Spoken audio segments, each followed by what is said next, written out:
Well, we're back and we're talking about report cards and schooling. And I know back in the day when I brought home my report card, it was pretty straightforward whether you did well or not. It was all letters straight up or just percentages, and that's all there was to it. Report cards have evolved over the years and can be kind of confusing now to parents. When the kids bring home the report card, what is it really telling you? Well, to give us some insight, we now welcome Robin Stevenson from Canadian Family Magazine. And Robin, it really has become a kind of a confusing environment for parents. Absolutely. You get this sheet of paper and you're supposed to decipher how your child's doing, and it can be very confusing. And so really, I'm thinking back to the days, and I know I'm seeing my children's report cards coming home, and I'm starting to make heads or tails of all this. But what is the information that a parent is receiving on a report card these days? Well, these days there's actually a lot of change when it comes to report cards. In Ontario especially, the first report card a child will be bringing home is actually going to be a progress report. And there will be no grades, no A's to be proud of, no D's to be disappointed with. What you will see is a lot of information from the teacher saying what their strengths and weaknesses are. So teachers and educators are hoping that parents actually read the report card and find out and decipher it and use that as a basis for the parent-teacher meeting to go forward and discuss what, where your child needs improvement. So is it correct to say that perhaps that first report card is addressing a little bit more of the discipline and the life skills as opposed to the actual grading?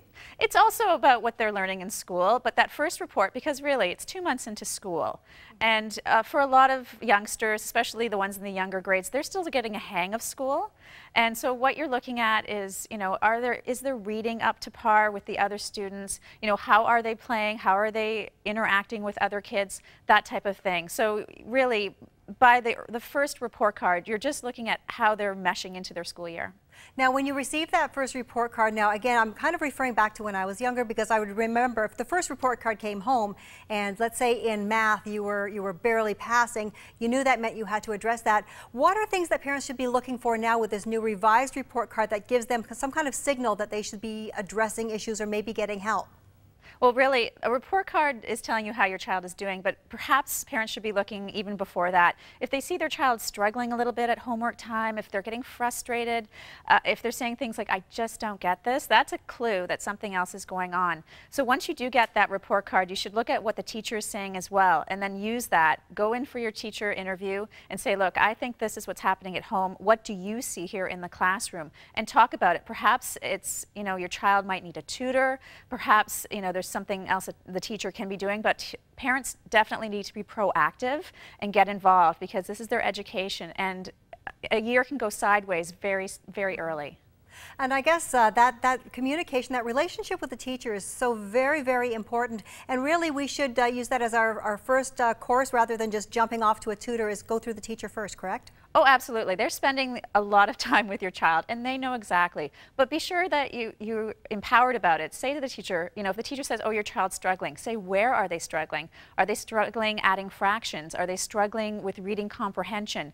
If you can get that kind of information, really detailed information from your teacher, if you decide that a tutor is the way to go, you can use that, take it to a tutor and say, this is where my child is having the most problems. Can we deal with this?